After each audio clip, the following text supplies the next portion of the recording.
दोस्तों, जब से पृथ्वी बनी है तब से लेकर अब तक के इतिहास में ऐसा जनाजा किसी का नहीं निकला जैसे supreme leader Ayatollah Ali Khamenei का निकला है। भारत के सांसद इमरान प्रतापगढ़ी ने ये देखकर कहा, सब कुछ न्योछावर करके भी फर्ज निभाया जाता है, इस दुनिया में वापस जाने को ही आया जाता है। एक बूढ़े से शख्स ने सारी दुनिया को ये बता दिया, अपनी शहादत दे करके भी मुल्क बचाया जाता है। ये तस्वीर देखिए, ये तेहरान के इमाम हुसैन स्क्वायर की तस्वीर है। यहीं से जनाजे की शुरुआत हुई। कैमरा जितनी दूर तक देख सकता है उतनी दूर तक सड़क पर सिर्फ और सिर्फ लोगों के सर ही सर दिखाई दे रहे हैं, लोग ही लोग हैं। विदेशी अंग्रेजी वेबसाइटों ने दसियों किलोमीटर लंबे जनाजे की पुष्टि की है।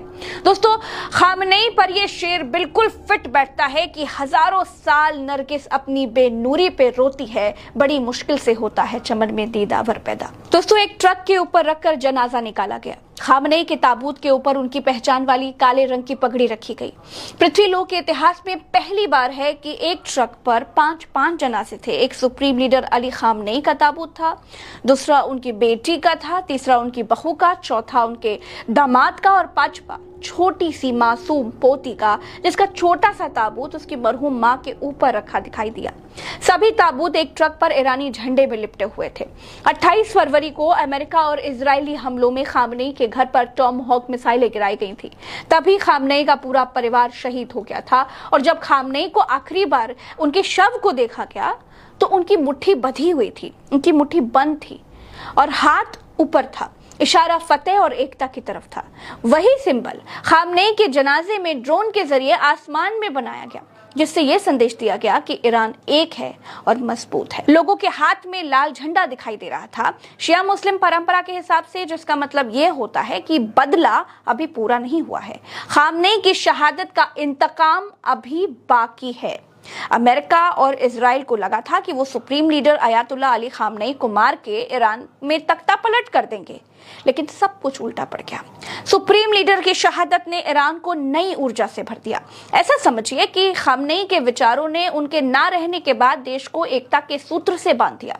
इतिहास में दर्ज है कि तमिलनाडु के सीएम अन्नादुरई के अंतिम संस्कार में 1.5 करोड़ लोग आए थे। उसके बाद किसी जनाजे के पीछे इतने लोग कभी नहीं चले। 1969 के बाद पहली बार है कि खामनेई के जनाजे के पीछे चलने के लिए दुनिया भर से लोग ईरान पहुंच रहे हैं। 200 से ज्यादा बसें एयरपोर्ट से जनाजे तक लोगों को लेकर के जाने में लगी हुई हैं। दोस्तों, खामनेई को 9 जुलाई को मशहद में दफनाया जाएगा। यहीं पर उनके पिता की भी कब्र है और यहीं पर जहर देकर मार दिए गए 8वें इमाम अल रेजा की मजार भी है।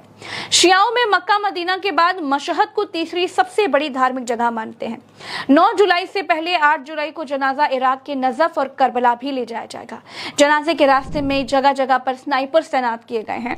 ईरान की सेना अलर्ट पर है क्योंकि ट्रंप ने धमकी दी है कि अगर वो चाहें तो जनाजे में मौजूद सभी नेताओं को एक साथ मार सकते हैं, लेकिन वो ऐसा नहीं करेंगे क्योंकि सब मर जाएंगे तो बात करने के लिए कौन बचेगा। मेरे ख्याल से आप लोगों को ट्रंप से कोई सेंसिबल बात सुनने की उम्मीद भी नहीं होगी। खैर, ईरान को ट्रंप पर कोई भरोसा नहीं है, इसीलिए सेना अलर्ट पर है। हालांकि ट्रंप ने यह भी कहा है कि खामनेई को दफनाने की प्रक्रिया तक वो हमला नहीं करेंगे। ट्रंप के पोस्टर्स पर लोगों ने जूते चप्पल भी चलाए। ट्रंप के खिलाफ आज नारेबाजी भी हुई ईरान में, देखिए। दोस्तों, ट्रंप की इस धमकी पर ईरान का भी पलटवार आ गया। ईरान ने कहा कि अमेरिका के पास ना तो सभ्यता है और ना ही इतिहास है। यह भी ईरान ने कहा कि लोगों को तो मारा जा सकता है लेकिन उनके आदर्शों को नहीं। आपने अयातुल्ला अली खामनेई को मार डाला, लेकिन असल में आपने इत्र की एक शीशी तोड़ दी है। इसकी खुशबू हर जगह फैल गई है। दोस्तों, इस जनाजे के जरिए दुनिया बहुत कुछ देखने जा रही है। ईरान इस जनाजे के जरिए अपनी कूटनीतिक ताकत दुनिया को दिखा रहा है। दुनिया के 100 से ज्यादा देशों के प्रतिनिधि तेहरान पहुंचे हैं। भारत की तरफ से भी एक प्रतिनिधि मंडल जनाजे में शामिल होने के लिए ईरान पहुंचा है। जिस ईरान में महिलाएं, उनके ऊपर लगती पाबंदियां, उनके सम्मान, उनकी आजादी और उनके अस्तित्व पर कई सवाल खड़े किए जाते थे, उस ईरान में खामनेई की अंतिम यात्रा में महिलाओं का हुजूम, उनकी आंखों से निकलते आंसू, अपने सुप्रीम लीडर के प्रति इस कदर का मातम, ये बता रहा है कि ईरान में महिलाओं की सुरक्षा, सम्मान और उनका जीवन स्तर क्या रहा होगा। दुनिया कुछ भी कहती रहे। दोस्तों, पूरी दुनिया की नजर खामनेई की इस अंतिम यात्रा पर टिकी हुई है। हर कोई देख रहा है कि जिस ईरान को अमेरिका और इजराइल मिलकर कमजोर समझने की भूल कर रहे थे, उस देश की पब्लिक किस कदर अपने नेता के पीछे खड़ी हुई है। अब युद्ध का ऐलान डिप्लोमेटिक होने के बजाय सीधे ईरान की जनता कर रही है। हर उठती आवाज में बदला मांगा जा रहा है। मेरे साथ फिलहाल इस वीडियो में इतना ही। अपनी राय आप कमेंट पे चाहें तो बता सकते हैं। चलते हैं। राम राम, दुआ सलाम।